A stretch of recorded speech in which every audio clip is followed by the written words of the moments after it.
आज विशाल धरना प्रदर्शन जंतर मंतर पर गोरखालैंड अलग राज्य को लेकर बहुत सारे आप यहाँ पर धरने प्रदर्शन पहले भी कर चुके हैं। आज एक बार फिर यहाँ पर जंतर मंतर आना पड़ा।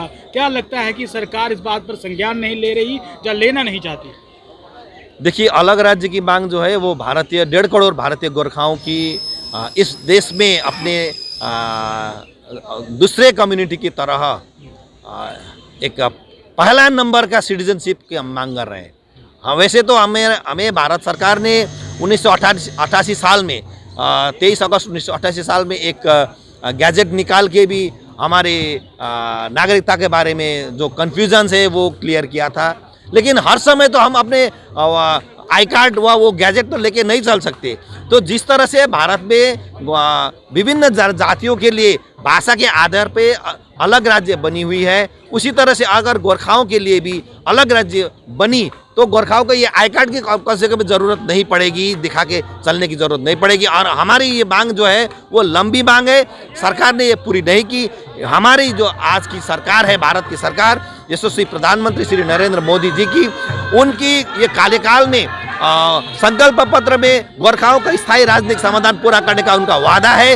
वो वादा पूरा करने का समय आ चुका है, यही याद दिलाने के लिए हम दिल्ली आए हैं। गोरखा नाम से एक ऐसी तस्वीर बनती है कि बहुत वीर होते हैं, गोरखा बहुत वफादार होते हैं। और गोरखा लोग, ऐसा कहा जाता है कि भारतीय आर्मी की जो बैकबोन है वो गोरखा रेजिमेंट से है।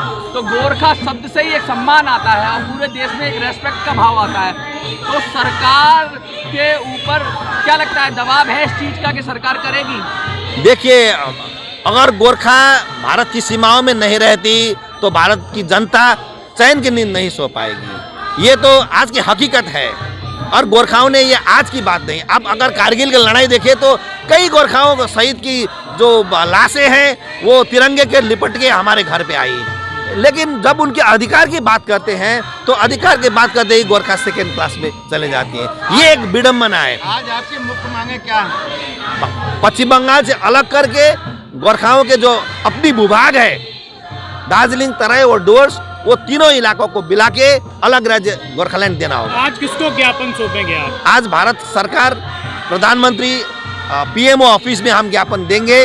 उनके साथ हमारे कई बात भी हो रही है और हमारे जो दार्जिलिंग के सांसद है श्री राजू बिस्टा जी, उनके माध्यम से भारत सरकार को ये मांग हम रख रहे हैं। आज भी हम मांग भेजेंगे, क्योंकि ये भारत सरकार की ये जो 2019 की सरकार है, इसकी कार्यकाल की एक अंतिम बजट अधिवेशन चल रही है पार्लियामेंट में। तो अब ये पार्लियामेंट की जो बजट अधिवेशन है ये अंतिम है। तो भारत सरकार अभी इसे संज्ञान में लेके जल्द से जल्द समाधान करने का कोशिश करे, ये हमारी मांग रहेगी। लगातार ये बोला जाता है कि छोटे राज्य एडमिनिस्ट्रेशन के हिसाब से बहुत अच्छे होते हैं, उनको अच्छी तरीके से उनका रखरखाव अच्छा हो जाता है। तो भारत सरकार भी ये मानती है और बड़े बड़े विशेषज्ञ भी मानते हैं कि देश में बहुत सारे छोटे राज्यों की ज़रूरत है। लगातार मांगें उठती रही हैं, तो क्या ये फैक्टर भी काम करेगा आपको गोरखालैंड दिलाने के लिए? ज़रूर, क्योंकि भारतीय जनता पार्टी की जो अपनी जो कार्यनीति है, उनकी जो प्रोग्राम है,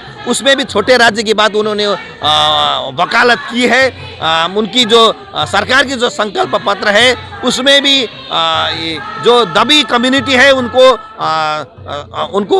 ऊपर उठाने की व उनकी अधिकार पूरी करने की, साथ ही साथ गोरखाओं को तो उनकी स्थायी राजनीतिक समाधान पूरा करने का उन्होंने संकल्प भी लिया है।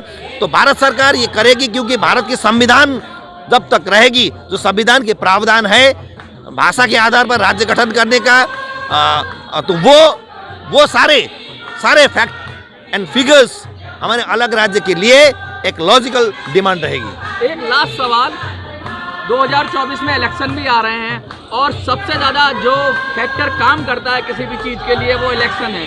क्या लगता है 2024 के इलेक्शन में आप लोग दबाव बनाएंगे गोरखालैंड के लिए जिससे मोदी जी आपकी मांग माने? देखिए, ये चीज़ जो है वो हमने तो भारतीय जनता पार्टी को 2009 साल से लगातार पश्चिम बंगाल में खाता खोलने का अवसर देने वाली जो कम्युनिटी है वो तो गोरखा है।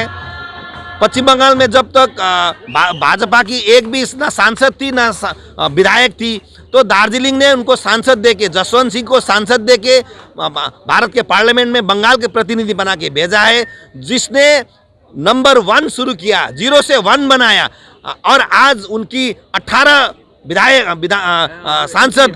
सांसद जो है वो बंगाल से है, वो 18 दे सकती है तो फिर 0 पे भी ला सकती है। सर, मैं कह रहा हूँ जिन राजनीतिक दलों की, जिन व्यक्तियों की आप बात कर रहे हैं एमपी की, अगर वो आपका सहयोग नहीं करते हैं, आपकी मांगें नहीं पूरी होती है, तो आगे की क्या आपकी वो है कार्रवाई? देखिए, जिनको हमने विश्वास किया और आज सरकार पर है, वो काम करेगी, ये भरोसे के साथ उनके साथ हैं। अगर नहीं करती है तो भरोसे उठ जाएगी। भरोसे उठेगी तो क्या होगा वो तो सरकार भी जानती है, हम भी जानते हैं।